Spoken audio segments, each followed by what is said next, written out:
بسم الله الرحمن الرحيم الحمد لله كفى والصلاة والسلام على سيد المصطفى وآله المجتبى أما بعد فأعوذ بالله من الشيطان الرجيم بسم الله الرحمن الرحيم وأذن في الناس بالحج يأتوك رجالا وعلى كل ضامر يأتين من كل فج عميق صدق الله العظيم. گزشتہ جمعرات اسی مضمون کے اوپر بات عرض کی تھی کہ اللہ تعالی نے ایک نظام یہ بنایا کہ یہ دنیا دار العمل ہے اور آخرت دار الجزا ہے. اس دنیا کو مزرعۃ للآخرت فرمایا گیا. یہ دنیا آخرت کے لیے کھیتی ہے. آدمی اس دنیا میں جو عمل بھی کرتا ہے گویا وہ ایک بیج ڈال رہا ہے، بیج بو رہا ہے، اس سے فصل نکل رہی ہے. یہ فصل تیار ہو جائے گی. جیسے اعمال کرے گا، جیسا بیج ڈالے گا، ویسی فصل آخرت میں جا کر تیار مل جائے گی. بیج اگر صحیح ہوگا فصل صحیح مل جائے گی، بیج اگر غلط ہوگا تو فصل خراب ہو جائے گی. یہ بات ذہن نشین رکھنے کی ہے. اس کو کسی بھی تعبیر سے آپ بیان کر لیں، بات مختصر سی یہ ہے کہ یہ دنیا دار العمل ہے. یہاں انسان عمل کرے گا اور آخرت میں وہ دار الجزا ہے، وہاں اس کی جزا اس کو مل جائے گی. یہ بات ذہن نشین رکھیے کہ دنیا میں ایک حقیقت مسلم ہے، اسے کوئی انکار نہیں کر سکتا کہ ہر عمل کا ایک رد عمل ہوتا ہے. ہر ایکشن پر ایک ری ایکشن ہوتا ہے. یہ دنیا کا ایک مسلمہ اصول ہے، اس حقیقت سے کوئی انکار نہیں کر سکتا. وہ ری ایکشن، وہ رد عمل جلدی بھی ہو سکتا ہے اور دیر میں بھی ہو سکتا ہے. جلدی بھی نمایاں ہو سکتا ہے اور دیر میں بھی ہو سکتا ہے. اسی طرح وہ جلدی مٹ جانے والا بھی ہو سکتا ہے اور دیر تک رہنے والا اور نہ مٹنے والا بھی ہو سکتا ہے. یہ ایسی مسلمہ حقیقت ہے کہ اس سے انسان انکار نہیں کر سکتا. دنیا میں اگر آپ یہ دیکھیں، ایکشن اور ری ایکشن کو اگر سمجھنا چاہیں، عمل اور رد عمل کو اگر سمجھنا چاہیں تو یہ کوئی مشکل بات نہیں ہے. ایک آدمی آتا ہے، دروازے پر کھڑا ہے، آپ یہاں بیٹھے ہوئے کام کر رہے ہیں، لکھنے پڑھنے کا کام کر رہے ہیں. وہ دروازے پر کھڑا ہے اور مستقل آپ کو دیکھ رہا ہے. تھوڑی دیر کے بعد، بالکل معذرت کے ساتھ آپ غور کر لیجئے کہ تھوڑی دیر کے بعد آپ اس سے پوچھیں گے کیا بات ہے؟ کچھ نہیں، ویسے ہی کھڑا ہوں. پھر تھوڑی دیر آپ کام کریں گے، پھر پوچھیں گے، اور اب جو پوچھیں گے تو پہلے کی بنسبت لہجہ بدلا ہوا ہوگا. کیا بات ہے؟ کچھ نہیں، ویسے ہی کھڑا ہوں. پھر آپ اپنے کام میں لگ جائیں گے، لیکن اب کام کی دلچسپی بھی متاثر ہوگی اور اندر سے وہ جو ایک جسے آج ہماری زبان میں ٹینشن اور ڈپریشن کہتے ہیں، وہ بات لامحالہ اندر پیدا ہوگی اور حرکت قلب بڑھنی شروع ہو جائے گی اور ذہن منتشر ہونا شروع ہو جائے گا اور اس کے بعد آپ کا لہجہ بدل جائے گا. پھر آپ کہیں گے کیا بات ہے؟ کچھ نہیں، ایسی کرو، اب کام نہیں ہو سکے گا، اور آپ لامحالہ اس سے کہیں گے کیا بات ہے، یا بات بتاؤ یا چلے جاؤ۔ یہ جو آپ کے اندر تبدیلی آ رہی ہے یہ کیا ہے؟ یہ جو آپ کے اندر تبدیلی آ رہی ہے یہ تبدیلی کیا ہے؟ اسی کو رد عمل کہتے ہیں، اسی کو ری ایکشن کہتے ہیں۔ ایک آدمی آتا ہے، آج کل کا دور کیونکہ بڑا حساس قسم کا دور ہے، وہ ایک مرتبہ آتا ہے، ایسے کر کے جائزہ لیتا ہے، چلا جاتا ہے، پھر دوبارہ آتا ہے، ایسے جائزہ لیتا ہے، چلا جاتا ہے۔ تیسری مرتبہ آ کر جب وہ جائزہ لے گا تو بیٹھنے والا ہر فرد اپنی جگہ پریشان ہوگا، کیوں آ رہا ہے؟ کوئی دہشت گرد ہے، کوئی جاسوس ہے، کوئی انٹیلیجنس کا آدمی ہے، کوئی کون ہے؟ یہ جو ہر فرد کے دل پر ایک گھبراہٹ شروع ہوئی، یہ کیا چیز ہے؟ یہ ری ایکشن ہے۔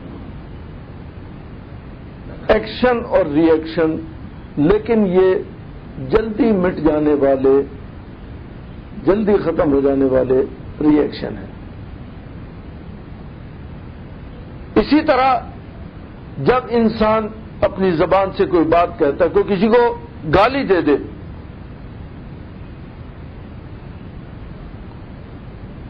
کوئی بدتمیزی کی بات کر دے،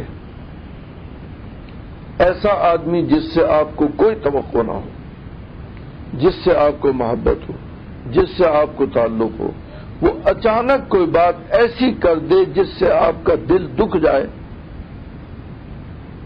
اس کا جو دل پر اثر ہوگا وہ کتنی دیر تک رہے گا؟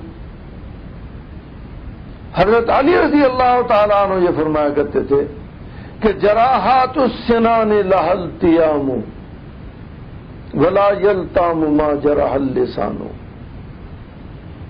نیزے سے لگے ہوئے زخم بھر جاتے ہیں لیکن زبان سے لگے ہوئے زخم نہیں بھرا کرتے۔ یہ زبان سے جو زخم لگ جاتا ہے یہ برسوں نہیں مٹتا۔ جب بھی کبھی آپ اپنے دل کو ٹٹولیں گے آپ کو وہ بات ضرور یاد آئے گی۔ بدل گئے، محبت کا برتاؤ کرنے لگے، سب کچھ ہے، لیکن یہ وہی ہے، یہ وہی ہے۔ تو یہ وہی ہے، کیا چیز ہے؟ یہ وہ اثر ہے جو آپ کے دل کے اوپر موجود ہے۔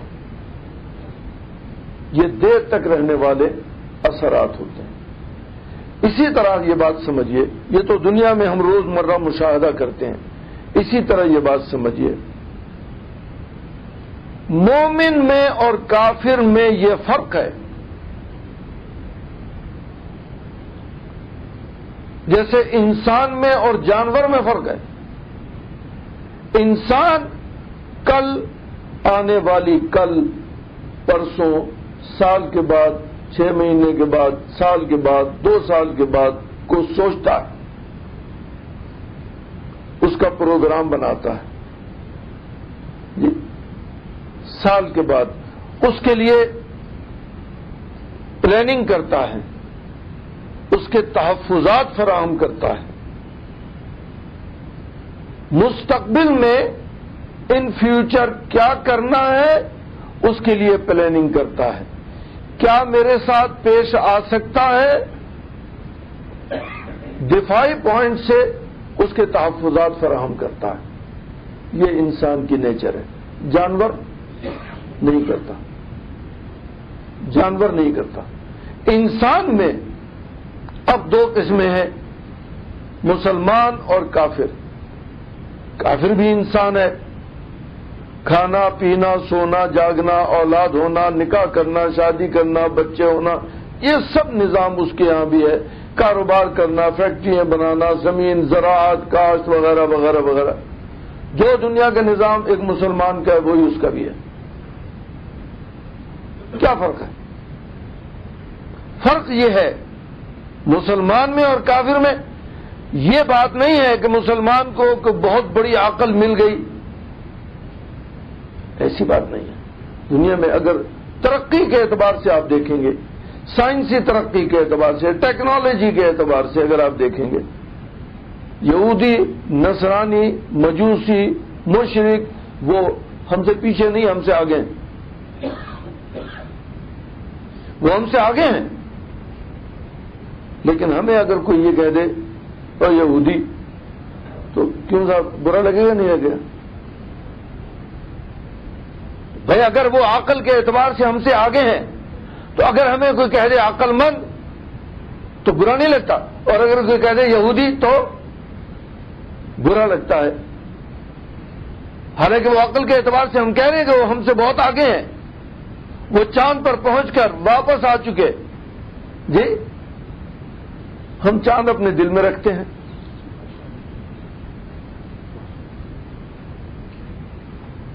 وہ وہاں دھکے کھاتے پھر رہے ہیں۔ جی ہم چاند اپنے دل میں رکھتے ہیں، جب ذرا گردن جھکائی دیکھ لی۔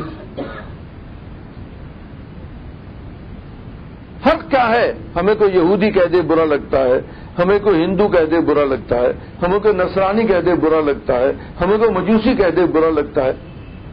کیوں برا لگتا ہے؟ اس لیے کہ ہم نہیں ہیں، ہم یہودی نہیں ہیں، نصرانی نہیں ہیں، مجوسی نہیں ہیں، ہندو نہیں ہیں، ہم مسلمان ہیں۔ کیا فرق ہے مسلمان میں اور غیر مسلم میں؟ یہ ذرا کھانا، پینا، سونا، جاگنا، کاروبار کرنا، فیکٹریاں بنانا، زمین، کاشت وغیرہ وغیرہ، بلڈنگیں بنانا، عمارتیں بنانا، علاج معالجہ کرنا، ڈاکٹر بننا، انجینئر بننا، یہ سارے کام دنیا میں قدر مشترک ہے، وہ بھی کرتے ہیں، ہم بھی کرتے ہیں۔ ہم میں اور ان میں کیا فرق ہے؟ فرق یہ ہے کہ ہماری سوچ اور ان کی سوچ میں فرق ہے۔ ہماری سوچ ہمیں اس زندگی کے علاوہ ایک اور زندگی سوچنے پر آمادہ کرتی ہے، ان کی سوچ محدود ہے، وہ صرف اسی زندگی تک رہتی ہے، اس سے آگے نہیں سوچتے وہ۔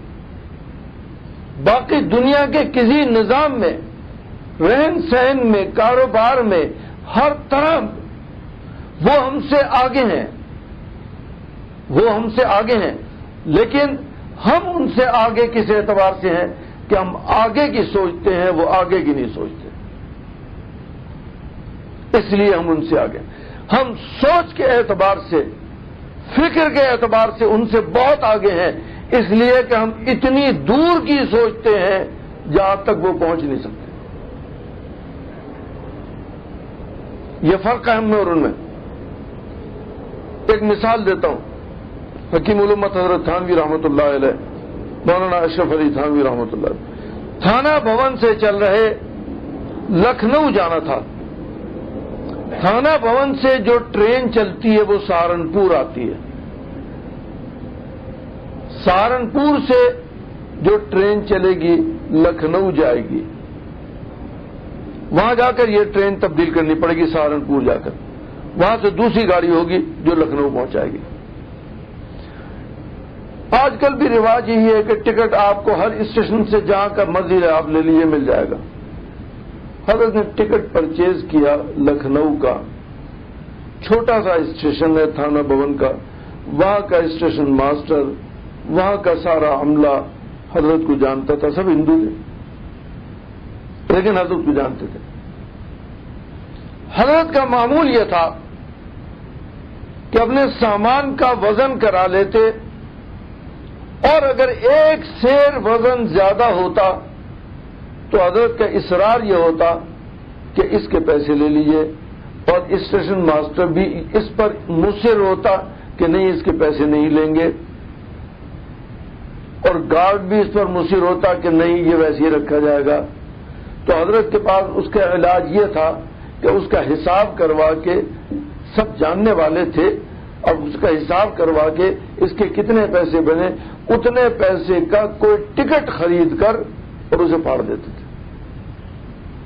یہ پیسے اس خزانے میں چلے جائیں, اس کمپنی کو چلے جائیں جس کی یہ ریلوے ہے, کیونکہ اس زمانے میں تو کمپنی کی ہوتی تھی نا, تو اس کمپنی کا ٹکٹ خرید کر وہ پھاڑ دیتے تھے کہ وہ پیسے چلے گئے, استعمال نہیں کرنا اس ٹکٹ کو.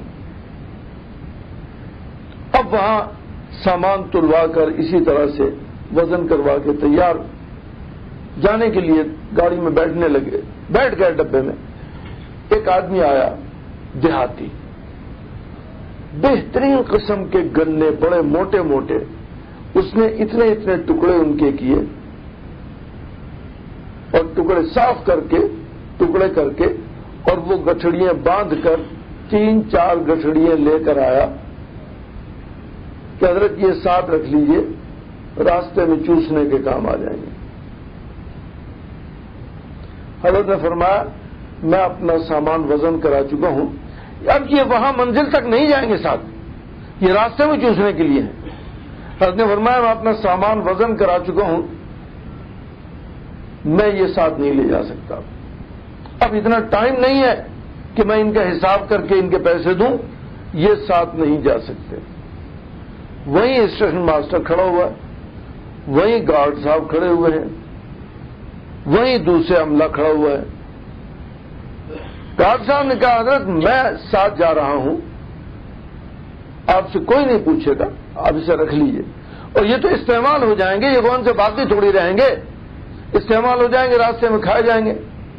میں نہیں, جب میرے سے پوچھا جائے گا تو آپ چھڑانے نہیں آئیں گے. اس نے کہا حضرت آپ لکھنؤ جا رہے ہیں نا, سہارنپور تک تو میں ہوں اس گاڑی پر گارڈ, وہاں تک کوئی نہیں پوچھے گا. سہارنپور سے جو گاڑی جا رہی ہے لکھنؤ, اس کا گارڈ میرا جاننے والا ہے, اس سے میں کہوں گا. نے فرمایا بھائی جہاں میں جا رہا ہوں وہاں آپ نہیں پہنچ سکتے, جہاں مجھ سے پوچھ ہوگی وہاں آپ مجھے چھڑا نہیں سکتے. اب وہ پریشان ہے, کہاں جا رہے ہیں آپ؟ ٹکٹ تو آپ نے لکھنؤ کو لیا ہے, لکھنؤ کے علاوہ کہیں اور جا رہے ہیں؟ فرمایا نہیں, بات یہ ہے کہ مجھے تو آخرت میں اللہ کے دربار میں حاضر ہونا ہے, اور وہاں مجھ سے پوچھ ہوگی کہ تم نے بغیر پیسے دیے یہ سامان اتنا زائد کیسے رکھا, اور وہاں آپ مجھے چھڑانے کے لیے نہیں آئیں گے. تو وہ دونوں ایک دم کہنے لگے رام رام رام رام جی, یہ بڑوں کی سوچ ہے.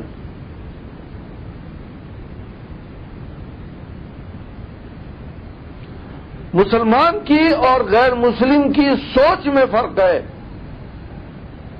ہماری سوچ یہ ہونی چاہیے, ہر عمل کے اندر یہ سوچ ہونی چاہیے کہ ہمیں یہ کام جو کچھ بھی کرنا ہے آخرت میں اس کی جزا لینے کے لیے کرنا ہے,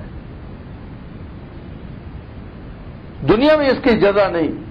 ہم بیوی کی خدمت کر رہے ہیں اس لیے کہ بیوی ہماری خدمت کرے گی, ہم بیوی کی ٹانگیں دبا رہے ہیں اس لیے کہ وہ ہماری ٹانگیں دبائے گی, تو یہ بزنس ہے, یہ بزنس ہے. ہم اولاد کی پرورش کر رہے ہیں اس لیے کہ اولاد ہماری خدمت کرے گی, جب ہم پر بڑھاپا آئے گا, آج اولاد اس قابل نہیں ہے کہ وہ اپنا کام کر سکے, ہم ان کا کام کر رہے ہیں, کل جب ہم اس قابل نہیں رہیں گے تو اولاد ہمارا کام کرے گی.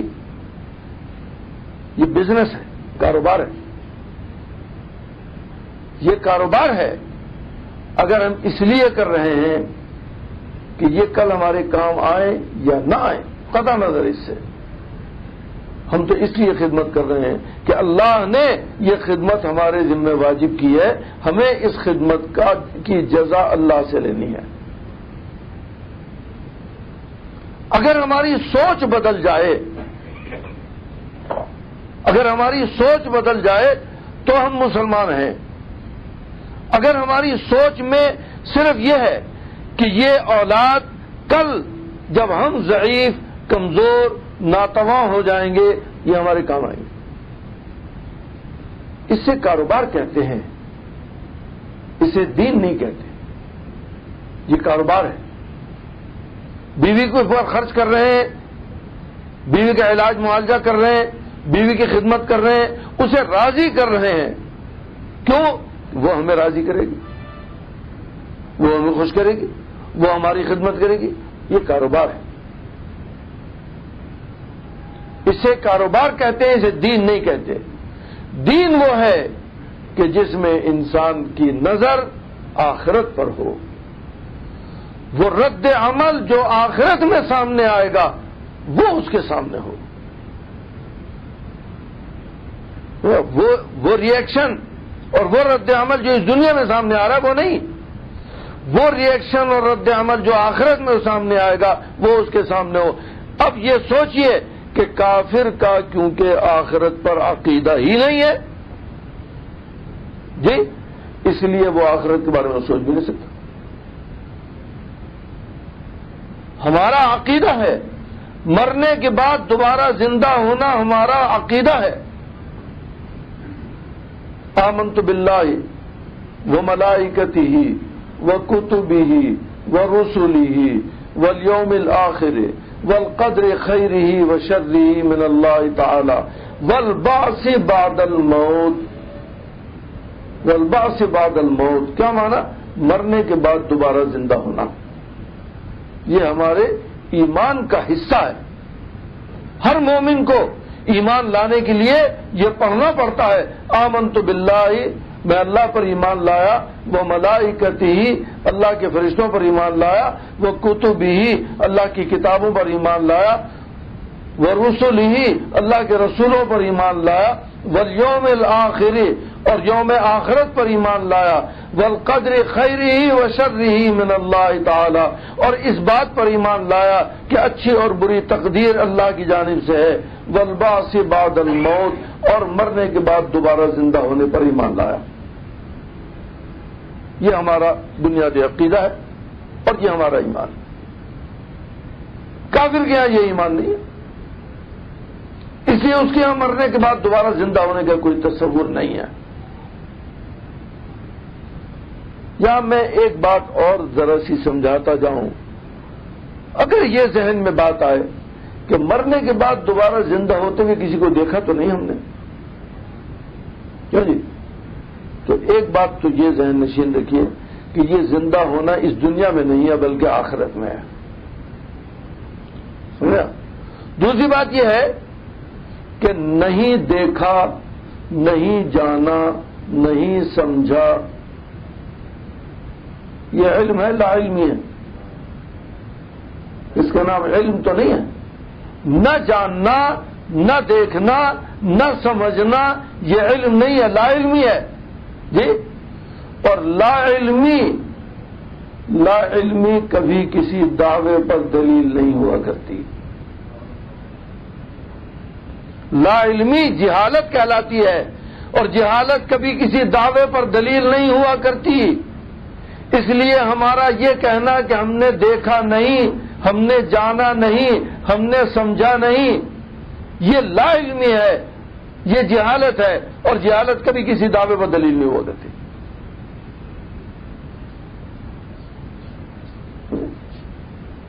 یہ بات ذہن نشین کر لیجیے.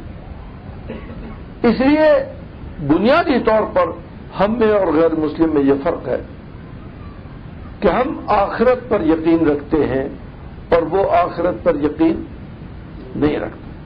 ہم جو کام کرتے ہیں آخرت میں جزا لینے کے لیے کرتے ہیں. وہ جو کام کرتا ہے نقد پر معاملہ کرتا ہے. ابھی وہ کہتے ہیں 9 نقد ہم کو اچھے ہیں 13 ادھار سے. ہم کہتے ہیں 13 ادھار پھر 13 ادھار ہے جی. ہمیں اس ادھار پر یقین ہے، یقیناً وہ ملنے والا ادھار ہے، مر جانے والا ادھار نہیں ہے. اس لیے ہمیں اس پر یقین ہے. یہ فرق ہے ہم میں اور کافر میں. اس لیے میں یہ عرض کر رہا تھا کہ یہ دنیا دار العمل ہے اور آخرت اس کے لیے دار الجزا ہے. انسان دنیا میں اس لیے عمل کرتا ہے کہ آخرت میں اس کی جزا اللہ تعالی سے حاصل کرے گا. انسان سے جو جزا لی جائے گی انسان محدود ہے یا لامحدود ہے؟ کیوں جی؟ محدود ہے نا، لامحدود تو نہیں ہے۔ اگر انسان سے یہ کہو ہاں بھئی 5 سیر وزن اٹھا لو گے، 10 سیر اٹھا لو گے، چلو اور آگے چلو 20 سیر اٹھا لو گے، 1 من اٹھا لو گے، 2 من وزن اٹھا لو گے، 4 من وزن اٹھا لو گے، آپ ہاں کرتے رہیے، آپ ہاں کرتے رہیے جی۔ اب اس کے بعد میں آپ سے کہوں کہ آپ ایک پہاڑ کو اپنے سر پر اٹھا لیں گے؟ نہیں اٹھا سکتے۔ کیوں؟ اس لیے کہ آپ کی قدرت، آپ کی قوت، آپ کی طاقت سب محدود ہے۔ تفاوت اتنا ہے کہ آپ 5 سیر اٹھا سکتے ہیں، میں نہیں اٹھا سکتا، میں 2 سیر اٹھا سکتا ہوں۔ تفاوت اتنا ہے کہ ایک آدمی 1 من وزن اٹھا سکتا ہے، میں 20 سیر اٹھا سکتا ہوں، لیکن جو من اٹھا رہا ہے وہ بھی محدود ہے، جو 20 سیر اٹھا رہا ہے وہ بھی محدود ہے۔ ایک آدمی 2 روٹیاں کھاتا ہے پیٹ بھر جاتا ہے، ایک آدمی 20 کھاتا ہے پیٹ بھر جاتا ہے۔ 20 میں تو آخر گنتی میں آئیں گے نا، محدود تو ہے نا، لامحدود تو نہیں ہے۔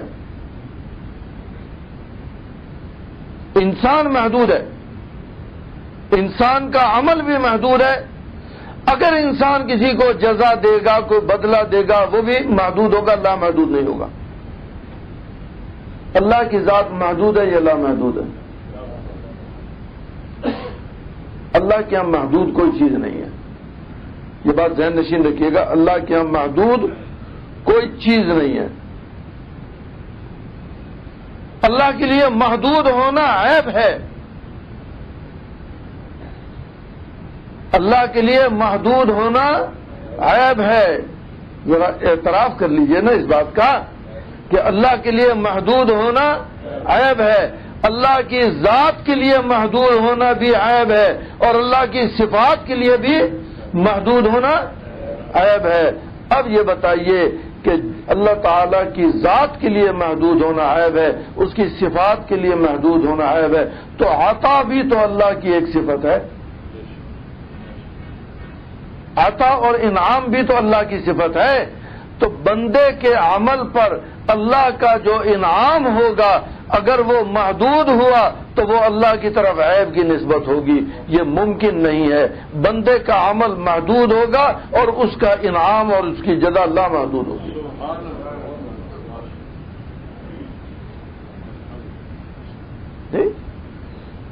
بندے کا عمل محدود ہوگا اور اس کی جزا اللہ کی طرف سے ہے، جزا بندے کی طرف سے نہیں ہے۔ بندے کی طرف سے جو جزا ہوگی وہ محدود ہوگی اور اللہ کی طرف سے جو جزا ہوگی وہ لامحدود ہوگی۔ تو میرے عزیز ساتھیوں، یہ سوچنا کہ میں بیوی کی اس لیے خدمت کرتا ہوں کہ وہ مجھے جزا دے، یہ تم نے محدود پر نظر کی۔ تم یہ کیوں نہیں کہتے کہ میں بیوی کی خدمت اس لیے کرتا ہوں کہ اللہ مجھے اس کی جزا دے تاکہ محدود عمل کی لامحدود جزا ملے؟ یہ سوچ محدود کیوں ہے؟ سوچ محدود کیوں ہے؟ یہ کیوں نہیں سوچتے کہ میں اپنے اللہ سے اس کی جزا لوں تاکہ مجھے محدود عمل کی لامحدود جزا ملے؟ محدود عمل کی محدود جزا لینے کا فائدہ کیا ہوا مجھے؟ حق تعالی شانہ اس زندگی کے بعد ایک دوسری زندگی عطا فرمائیں گے، جو زندگی اس زندگی کی جزا ہے۔ یہ زندگی دار العمل ہے، یہ دنیا دار العمل ہے، یہ زندگی عمل کے لیے ہے، یہ زندگی سراپا عمل ہے، اور وہ زندگی جو اس کے بعد آئے گی جسے والبعث بعد الموت کہتے ہیں، وہ زندگی جزا ہے، اس زندگی کی جزا ہے۔ تو اللہ کی طرف سے جو جزا ملتی ہے وہ جزا لامحدود ہوتی ہے، اس لیے جو زندگی اس کے بعد ملے گی وہ لامحدود ہوگی، محدود نہیں ہو سکتی۔ جو زندگی اس کے بعد ملے گی وہ لامحدود ہوگی، یہ بات یاد رکھیے، لامتناہی ہوگی۔ لامحدود اور لامتناہی کسے کہتے ہیں؟ جس کی کوئی حد نہ ہو، جس کی کوئی انتہا نہ ہو، کیوں جی؟ جس کی کوئی حد نہ ہو، جس کی کوئی انتہا نہ ہو، اسے کہتے ہیں نا لامحدود اور لامتناہی۔ یہ تو آپ نے سمجھ لیا نا کہ لامحدود اور لامتناہی. اب میں ایک اور بات سمجھاتا ہوں جو آپ نے ابھی نہیں سمجھی. لامحدود اور لامتناہی کسے کہتے ہیں؟ جس کی کوئی حد نہ ہو، جس کی کوئی انتہا نہ ہو. مجھے آپ یہ بتائیے، انسان محدود ہے، اس کی صفات بھی محدود ہیں کہ نہیں؟ تو انسان کا دماغ بھی محدود ہے کہ نہیں؟ اس کی عقل بھی محدود ہے کہ نہیں؟ تو وہ لامحدود زندگی، وہ لامحدود جزا اگر انسان کی عقل میں آ جائے تو وہ محدود ہو جائے گی یا لامحدود رہے گی؟ جو وہ لامحدود جزا، وہ لامحدود زندگی، وہ لامحدود نعمتیں اگر انسان کی عقل میں آ جائیں تو پھر وہ محدود ہو جائیں گی یا لامحدود رہیں گی؟ محدود ہو جائیں گی، اس لیے کہ انسان محدود ہے، اس کی صفات بھی محدود ہیں. اس لیے جو باتیں اللہ تعالی کی طرف سے جو نعمتیں ملیں گی، اللہ کی طرف سے جو زندگی ملے گی، اللہ کی طرف سے جو انعامات ملیں گے، جو جزا ملے گی، اس دنیا میں اس کو سوچنا بھی ممکن نہیں ہے. اس دنیا میں اس کو سوچنا بھی ممکن نہیں ہے. اسی لیے حدیث میں یہ فرمایا رسول اللہ صلی اللہ علیہ وسلم نے کہ ما لا عین رأت ولا اذن سمعت ولا خطر علی قلب بشر. وہ نعمتیں ملیں گی جنہیں نہ کسی آنکھ نے دیکھا، نہ کسی کان نے سنا، نہ کسی قلب پر ان کا وسوسہ گزرا. وہ اس جزائے لامحدود کے لیے رکھی. رمضان المبارک کا روزہ رکھا، اللہ نے فرض کیا، اس میں اللہ کی کیا ضرورت تھی؟ اللہ نے رمضان کا روزہ فرض کیا، اس جزائے لامحدود کے لیے فرض کیا. رمضان کے بعد اللہ نے حج متعین کیا، حج کا زمانہ آیا، یہ جزائے لامحدود کے لیے متعین کیا. اے بندے عمل کر، چھوٹا سا تھوڑا سا، زندگی میں ایک مرتبہ، ساری زندگی میں ایک مرتبہ فرض کیا جا رہا ہے، بار بار نہیں فرض کیا جا رہا. کرو 100 مرتبہ کرو، لیکن وہ فرض نہیں ہے. فرض زندگی میں ایک مرتبہ. حق تعالیٰ فرماتے ہیں تو ایک مرتبہ عمل کر، محدود عمل کر، ہم لامتناہی اور لامحدود جزا دیں گے اس کی. لامتناہی اور لامحدود جزا دیں گے. اس لیے اگر آپ غور کریں تو اللہ نے ان اعمال پر جو جزا متعین فرمائی ہے، وہ جزا جو یہاں بتلا دی ہمیں، اس کو ہم یہاں بھی نہیں سوچ سکتے، یہاں رہ کر بھی نہیں سوچ سکتے. مثلا حدیث میں یہ فرمایا کہ الصوم لی وانا اجزی بہ، روزہ میرے لیے ہے، میں اس کی جزا دوں گا. کیا جزا ہوگی وہ یہ نہیں بتایا. روزہ میرے لیے ہے، میں اس کی جزا دوں گا. وہ جزا کیا ہوگی، کس درجے کی ہوگی، کتنی مقدار ہوگی، کتنی عمر کے لیے ہوگی، اس کو بتایا نہیں اللہ تعالیٰ نے. اس لیے کہ انسان نہ اس کو سمجھ سکتا ہے، نہ انسان اس کا احاطہ کر سکتا ہے. وہ ایک لامتناہی اور لامحدود جزا ہوگی، انسان کی قدرت میں نہیں ہے کہ وہ اس کا احاطہ کر لے، اس لیے انسان کو بتائی نہیں گئی. روزہ ایک مشقت کا عمل ہے، نماز ایک مشقت کا عمل ہے، حج ایک مشقت کا عمل ہے، اس کی مشقت سے انکار نہیں ہے. نماز بھی ایک مشقت کا عمل ہے، روزہ بھی ایک مشقت کا عمل ہے، حج بھی بڑی مشقت کا عمل ہے. لیکن یہاں ایک بات ذہن نشین رکھیے کہ عشق اور محبت ایسی چیز ہے جو انسان کی مشکلات کو آسان کر دے. عشق اور محبت ایسی چیز ہے، جب انسان کو کسی سے محبت ہو جاتی ہے، اب کسی لڑکی سے محبت ہو گئی، دنیا کے واقعات سامنے رکھیے گا ذرا، آپ کے سامنے بھی ہے، میرے بھی سامنے ہے، اس دنیا میں آپ بھی رہتے ہیں، میں بھی رہتا ہوں. اب کسی لڑکی سے محبت ہو گئی، اب پتا ہے اگر اس لڑکی کو میں نے دیکھا اس کا باپ میری آنکھیں نکال لے گا، اگر اس لڑکی کو میں نے چھیڑا، اگر میں نے اس سے بات کی تو میری زبان کھینچ لے گا اس کے بعد، اگر میں اس طرف کو گیا اور مجھے اس کے باپ بھائی نے دیکھ لیا، میری ٹانگیں توڑ دیں گے وہ. یہ ساری مشقتیں ہیں. اور اگر پولیس کو پتہ لگ گیا تو میں جیل ہو جاؤں گا. لیکن جب انسان پر جنون سوار ہوتا ہے تو وہ یہ ساری چیزیں بھول جاتا ہے اور سب کچھ کر گزرتا ہے. سب کچھ کر گزرتا ہے، کوئی مسئلہ نہیں ہوتا. ساری مشکلات اس کے لیے آسان ہو جاتی. انتہائی مشکل ترین عمل ہے لیکن آسان ہو جاتا. اگر آسان نہ ہوتا تو یہ دنیا میں کوئی کر نہ سکتا. لیکن آپ روز اخبار پڑھیں، اخبار میں روزانہ ایک نہ ایک جگہ یہ بیماری پھیلی ہوئی ہے. اسی طرح زنا کرنا کتنا مشکل عمل ہے، لیکن آئے دن وہ مشکل آسان ہوئی ہوئی لگتی ہے. چوری کرنا کتنا مشکل عمل ہے، چوری کرنا، ڈاکہ ڈالنا کتنا مشکل عمل ہے، لیکن آئے دن یہ مشکل آسان ہوئی ہوئی لگتی ہے. تو عجیب بات یہ ہے کہ چور کے لیے چوری کرنا آسان ہو گیا، جی زنا کرنے والے کے لیے زنا کرنا آسان ہو گیا، شراب پینے والے کے لیے شراب پینا آسان ہو گیا، جھوٹی گواہی دینے والے کے لیے جھوٹی گواہی دینا آسان ہو گیا، جھوٹے فیصلے کرنے والوں کے لیے فیصلہ کرنا آسان ہو گیا. تو کیسے آسان ہو گیا؟ کیسے آسان ہو گیا؟ جب انسان عزم اور ارادہ کر لیتا ہے، پختہ عزم اور ارادہ کر لیتا ہے، مشکلات آسان ہو جاتی. جب انسان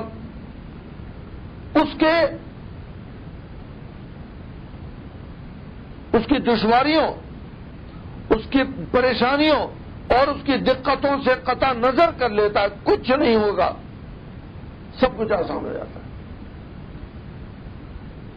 تو یہ جب بھی آپ غور کریں گے آپ کو یہی ایک بات نظر آئے گی کہ جب انسان مشکلیں نیست کے آسان نہ شود، کوئی مشکل نہیں ہے جو آسان نہ ہو جائے. مرد باید کے ہراساں نہ شود، مرد وہ ہے جو ہراساں اور پریشان نہ ہو.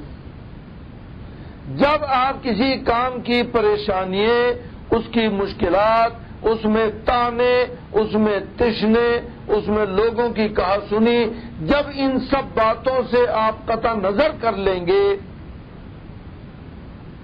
کیا ہوا، کیا ہوگا، کیوں کر ہوگا، یہ اوہام چھوڑ. کیا ہوا، کیا ہوگا، کیوں کر ہوگا، یہ اوہام چھوڑ. پھر دیکھیے آسان ہوگا کہ نہیں ہوگا. اب میں ذرا اس زاویہ نگاہ سے ایک سوال یہ کرتا ہوں. چور کے لیے چوری کرنا آسان، زانی کے لیے زنا کرنا آسان، شرابی کے لیے شراب پینا آسان، جھوٹ بولنے والے کے لیے جھوٹ بولنا آسان، جھوٹی گواہی دینا آسان، ملاوٹ کرنے والے کے لیے ملاوٹ کرنا آسان. جی چاہے اس سے دوسرے آدمی مر جائیں، ان باتوں کی پرواہ نہیں، مر جائیں مجھے اس کی پرواہ نہیں ہے. ملاوٹ کرنے والے کے لیے ملاوٹ کرنا آسان. ہر کام، دہشت گردی کتنی مشکل ہے لیکن دہشت گرد کے لیے دہشت گردی آسان. کیا بات ہے، ہمارے لیے نماز پڑھنا آسان کیوں نہیں؟ وہ بھی تو ایک عمل ہے. ہمارے لیے نماز پڑھنا آسان کیوں نہیں؟ ہمارے لیے روزہ رکھنا آسان کیوں نہیں؟ ہمارے لیے حج کرنا آسان کیوں نہیں؟ ہمارے لیے سچ بولنا آسان کیوں نہیں؟ ہمارے لیے زکوٰۃ دینا آسان کیوں نہیں؟ وہ اتنے مشکل عمل ان کے لیے آسان ہو گئے، ہمارے لیے یہ عمل آسان کیوں نہیں ہوتے؟ جب آپ غور کریں گے تو اس کے پس منظر میں یہ نظر آئے گا کہ ہم نے ان کاموں کے لیے ہمت سے کام نہیں لیا. جب آپ غور کریں گے اس کے پس منظر میں اس کے علاوہ کچھ نہیں نظر آئے گا. ہم نے ان کاموں کے لیے ہمت سے کام نہیں لیا. اگر ہم ہمت سے کام لیتے تو ناممکن ہے کہ یہ ہمارے لیے آسان نہ ہو جائے. ہم نے ہمت سے کام نہیں لیا. ایک آدمی بڑے سے بڑا جرم کر جاتا ہے، رشوت لینے والا دھڑلے سے رشوت لیتا، کہہ کر لیتا ہے کتنے پیسے لوں گا جی، یہاں رکھیے اتنے پیسے لوں گا، کھلم کھلا دھڑلے سے رشوت لیتا ہے۔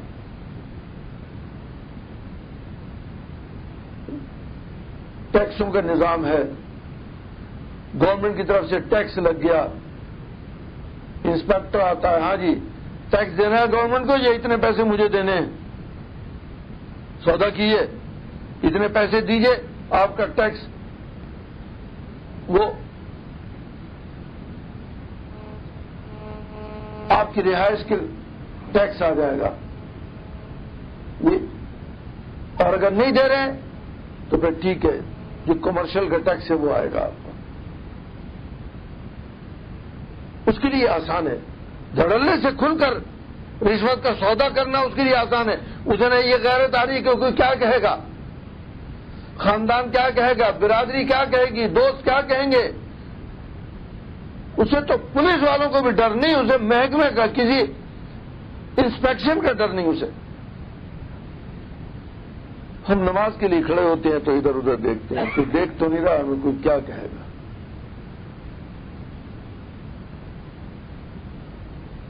جھوٹ بولنے والے کو جھوٹ بولتے وقت وہ کہیں نہیں دیکھتا، ہم سچ بولتے وقت ادھر ادھر دیکھتے ہیں، ہم سچ بول رہے ہیں، کوئی دیکھ تو نہیں رہا ہمیں۔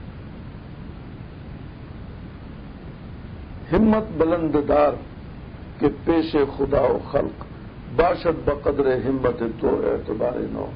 ہمت بلند رکھیے اللہ کے نزدیک اور اس کی مخلوق کے نزدیک، آپ کی ہمت کے مطابق آپ کے ساتھ برتاؤ کیا جائے گا۔ ہم ہمت کریں گے، کوئی چیز مشکل نہیں ہے۔ کیا مشکل ہے؟ نماز پڑھنی مشکل ہے، عجیب بات ہے، اسے کوئی برا نہیں کہہ سکتا۔ معاف کیجئے، کوئی آدمی ہم رشوت لیں گے اسے لوگ برا کہیں گے، ہم چوری کریں گے اسے لوگ برا کہیں گے، ہمیں لوگ برا کہیں گے، اس عمل کو برا کہیں گے، عمل کرنے والے کو برا کہیں گے۔ ہم نماز پڑھیں گے کوئی برا نہیں کہہ سکتا، کوئی برا نہیں کہہ سکتا۔ صرف اتنی بات ہے کہ بھئی آپ بہت نیک ہو گئے، اچھا بھئی تو یہ کوئی جرم ہے؟ صوفی صاحب ہو گئے بھئی، اچھا بھئی تو کیا ہوا، جرم ہے؟ کوئی زانی ہو گئے، کوئی شرابی ہو گئے، کوئی چور ہو گئے، کوئی ڈاکو ہو گئے، کیا ہو گئے؟ ذرا سی داڑھی رکھ لی، انہوں نے کہا دیکھو جی یہ صوفی صاحب ہو گئے۔ بھئی تو کیا ہوا؟ صوفی صاحب ہو گئے۔ انہوں نے کہا بلی 70 چوہے کھا کے حج کو چلیے جی، رشوتیں لیتے رہے، دھوکے دیتے رہے، ملاوٹیں کرتے رہے، اور اب 70 چوہے پورے ہو گئے تو بلی حج کو چلی۔ کیوں صاحب مجھے یہ بتائیے، کیا پیدا ہونے کے بعد سے ایمان لانا فرض تھا؟ کیا اس جوانی میں اور بڑھاپے میں کوئی ایمان نہیں لایا اس سے پہلے؟ کسی نے توبہ نہیں کی جی؟ کیا بڑھاپے میں لوگوں کو توبہ نصیب نہیں ہوئی؟ اگر بڑھاپے میں نبی کریم صلی اللہ علیہ وسلم کے چچا حضرت عباس رضی اللہ تعالیٰ عنہ کو توبہ کی توفیق ہو سکتی ہے، اگر ہلال ابن امیہ رضی اللہ تعالیٰ عنہ کو بڑھاپے میں توبہ کی توفیق ہو سکتی ہے، ساری زندگی کفر کیا، شرک کیا، بتوں کے سامنے پڑے رہے، بتوں کی پوجا کرتے رہے، بڑھاپے میں توفیق ہوگی کہ نہیں ہو گئی جی؟ حضرت عمر رضی اللہ تعالیٰ عنہ، حضرت عمر رضی اللہ تعالیٰ عنہ جو ساری عمر بت پرستی کرتے رہے جی، پتہ لگا کیا ہوا، غضب آ گیا، بہن ایمان لے آئی، جا رہے ہیں گھر سے تلوار نکال کر کہ میں خاتمہ کروں گا محمد صلی اللہ علیہ وسلم کا، قصہ ہی ختم کروں گا آج، نہ یہ رہیں گے نہ یہ پیغام رہے گا۔ گھر سے نکلے، کسی نے کہا کہاں جا رہے ہو؟ اس قدر برہنہ، اس قدر جناب تلوار ننگی لیے ہوئے، غصے میں، جوش میں، کہاں؟ انہوں نے کہا میں وہ محمد صلی اللہ علیہ وسلم کو ختم کرنے جا رہا ہوں، بس قصہ ختم کروں گا۔ انہوں نے کہا پہلے تم اپنی بہن کی خبر لو، بہنوں کی خبر لو، وہ ایمان لا چکے۔ اسی تلوار سے بہن اور بہنوں کو قتل کرنے کے لیے ادھر کی طرف رخ موڑ لیا۔ وہاں پہنچے تو وہ الرحمن علم القرآن خلق الانسان علمہ البیان الشمس والقمر بحسبان والنجم والشجر یسجدان. وہ یہ تلاوت کر رہے ہیں. اب یہ سن رہے ہیں, کھڑے ہوئے دروازے میں سن رہے ہیں, حیران پریشان, یہ کیا چیز ہے؟ اور وہ دل پر اثر کر رہا ہے. وہ کلام ہے اللہ کا, وہ اللہ کا کلام ہے, وہ دل پر اثر کر رہا ہے. اب دل میں تبدیلی آنی شروع ہو گئی, دل بدل گیا, غصہ ٹھنڈا ہو گیا. اب بہن کے پاس پہنچے, پھر غصہ آیا, پھر مارا پیٹا. یہ کیا ہے؟ لیکن وہ قتل کرنے کا جو ارادہ تھا وہ ٹھنڈا ہو چکا. ارادہ تو یہ تھا کہ اسی تلوار سے بہن اور بہنوئی دونوں کو ختم کروں گا, وہ ٹھنڈا ہو چکا. اب کیا ہے؟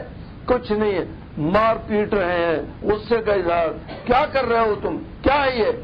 انہوں نے کہا تم اس کو ہاتھ مت لگانا, خبردار, یہ اللہ کا کلام ہے, تم ناپاک ہو, تم ہاتھ نہیں لگا سکتے.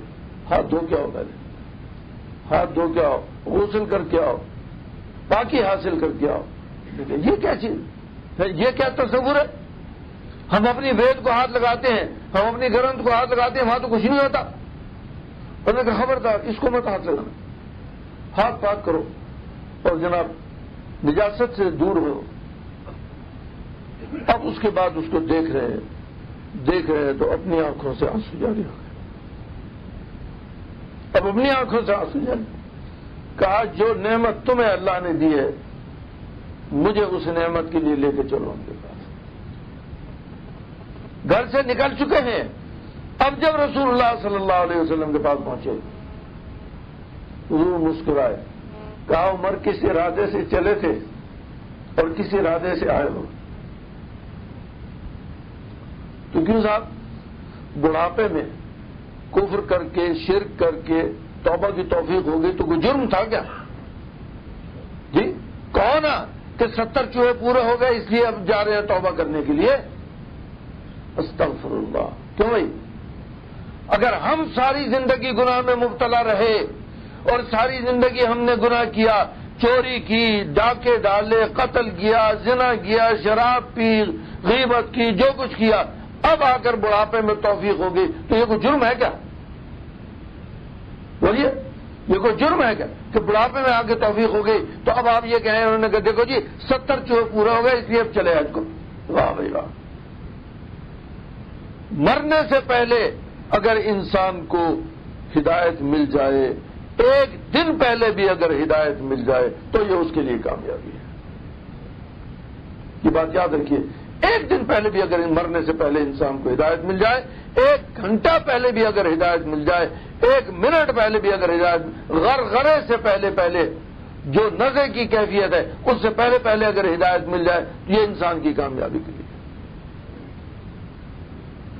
اس کو تان و تشنیع نہیں کرنی چاہیے. خبردار, کبھی کسی کو یہ نہ کہیں کہ میاں ساری زندگی تو تم ایسے پھرتے رہے, دنیا کو لوٹتے پھرتے رہے, رشوتیں لیتے رہے, چوریاں کرتے رہے, جھوٹ بولتے رہے, اب بڑے نیک ہو گئے. اور صوفی صاحب, حاجی صاحب, مولانا صاحب, جی خبردار. اگر بڑھاپے میں بھی اللہ تعالیٰ یہ نعمت عطا فرما دے تو یہ حق تعالیٰ کا انعام ہے, اس کی رحمت ہے کہ وہ بڑھاپے کے اندر بھی انسان کو ہدایت عطا فرما دے. جب بھی انسان کو ہدایت مل جائے یہ اللہ کی نعمت ہے. اس لیے کبھی بھی کسی کو ہدایت اور نیکی پر آنے کا تانا کبھی نہیں دینا چاہیے, اور اگر کوئی تانا دے تو اس کی پرواہ نہیں کرنی چاہیے. اگر کوئی تانا دے خبردار اس کی پرواہ نہیں کرنی چاہیے. اگر ہم ان تانوں کی پرواہ میں رہے اس کا کیا نقصان ہوا؟ آپ مجھے بتائیے کہ چوری کرنا اچھا تھا یا برا تھا؟ رشوت لینا اچھا تھا یا برا تھا؟ جھوٹ بولنا اچھا تھا یا برا تھا؟ ہم ان برائیوں سے توبہ کر کے آئے, آپ نے تانا دینا شروع کر دیا. ہم نے کہا پہاڑ میں جاؤ, ہم جاتے ہی نہیں اس طرف کو, ہم پھر دوبارہ چوری کریں گے. تو اچھا کریں گے برا کریں گے؟ تو یہ کیا بات ہوئی کہ آپ کے تانے کی وجہ سے ہم پھر گناہ کے اندر مبتلا ہو گئے, پھر برائی میں مبتلا ہو گئے؟ بھائی یہ کیا بات ہوئی؟ اگر اللہ نے بچنے کی توفیق عطا فرمائی ہے اور آپ ہمیں تانے دیتے ہیں تو آپ کے تانوں کو برداشت کرنے پر بھی انشاءاللہ اجر ملے گا. کبھی اس بات کی پرواہ نہیں کرنی چاہیے کہ دوسرا آدمی کیا کہے گا. میرے ایک دوست داڑھی رکھ لی، ہمت کر کے داڑھی رکھ لی. سب سے پہلے ماں نے کہا تجھے شادی کرنی ہے، تجھے کیا بیرٹاوا آ گیا کہ انہوں نے داڑھی رکھ لی ابھی سے؟ تجھے شادی کرنی ہے، میں کہیں رشتہ لے کے جاؤں گی، کیا کہیں گے؟ خیر اس نے کوئی جواب نہیں دیا. میرے پاس آئے، مجھ سے آ کے کہنے لگے کہ حضرت میں کیا جواب دوں؟ والدہ یہ کہتی ہیں. میں نے کہا تم خاموشی اختیار کرو. والدہ کے سامنے جواب دینا تو اچھا نہیں ہے. ماں کا معاملہ ادب کا ہے، انتہائی ادب کا معاملہ ہے، وہاں جواب دینے کی ضرورت نہیں. ماں نے پھر تقاضا کیا، پھر وہ کہنے لگے حضرت میں تنگ آ گیا ہوں، جب بھی گھر میں گھستا ہوں تو والدہ کے تقاضا ہی ہوتا. میں نے کہا تم ایک کام یہ کرو، تم یہ کہو والدہ سے کہ جی میں شادی کراتا ہی نہیں،